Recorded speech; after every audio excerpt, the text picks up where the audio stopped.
अस्सलामुअलैकुम दोस्तों, ਤੁਸੀਂ ਵੇਖਦੇ ਪਿਓ ਪਾਕ ਪਤਨਕਾਸਟ। ਮੈਂ ਤੁਹਾਡਾ ਦੋਸਤ ਅਹਿਮਦ ਫਰਾਸ।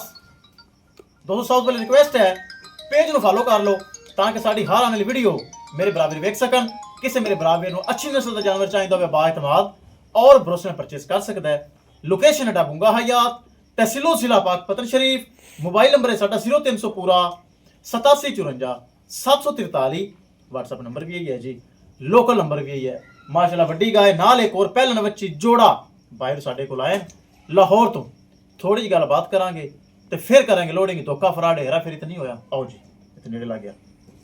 वीर की हाल है? अल्लाह का करम जी, सब ठीक ठाक। की ना है तुहाडा? साबर नज़ीर गुज्जर सर। अच्छा गुजर साहब, वड्डी गां तुस चविंदी वेखी? माशाल्लाह बड़ी जबरदस्त चुआई है जी। कोई नच्चन कुदन धोखा फराड हेरा फेरी? नहीं कोई नहीं। ओके ओके जी। दूसरी पहलन बच्ची वो भी ओके? वो भी ओके जी माशाल्लाह। काल दा अल्लाह नु पता है या वो ਤੁਹਾਡੀ ਜ਼ਿੰਮੇਵਾਰੀ है? ਅਸੀਂ ਜ਼ਿੰਮੇਵਾਰ ਇਸ ਟਾਈਮ ਮੌਕੇ ਤੇ ਮੌਜੂਦ हाँ ਹੈ। ਇਸੇ ਤਰ੍ਹਾਂ ਜੀ ਅੱਲਾਹ ਤਾਲਾ ਪਿਆਰ ਮੁਹੱਬਤ ਹੋਇਆ ਵੀਰ ਜੀ। हाँ जी, बड़ा बड़ा है जी। ਚਲੋ ਜੀ ਪਿਆਰ ਮੁਹੱਬਤ ਵੀ ਕੀਤਾ ਦੋਵੇਂ ਗਾਵਾਂ ਛੱਡ ਕੇ ਕਰੋ ਰਵਾਨਾ। लो जी माशाल्लाह चेक करो, एक वड्डी गाय, दूसरी माशाल्लाह बड़ी खूबसूरत बच्ची।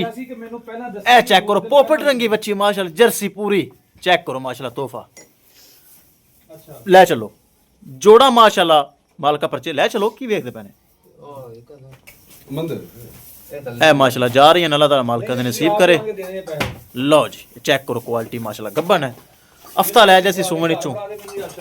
दूसरी माशाल्लाह बहुत बड़ा। लो जी माशाल्लाह बड़े जानवर जा रहे हैं। अल्लाह ताला मालका दे नसीब करे। लाहौर जा रही हैं जी। लो जी महफूज तरीके ना भाई हाई साहब दी दोवें गावां लोड हो गई हैं। चेक कर लो माशाल्लाह। दूसरी है चेक कर लो। अल्लाह ताला मालका दे नसीब करे जिन्हें साढ़े अकाउंट पैसे लाए न। करो जी बंद। किसी मेरे भरावे नूं जानवर चाहिदा होवे राबता करके परचेज कर सकता है इंशाल्लाह। दोस्तों मिलांगे एक नई वीडियो दे नाल। अपने फराज दोस्त दे इजाजत। अल्लाह निगहबान।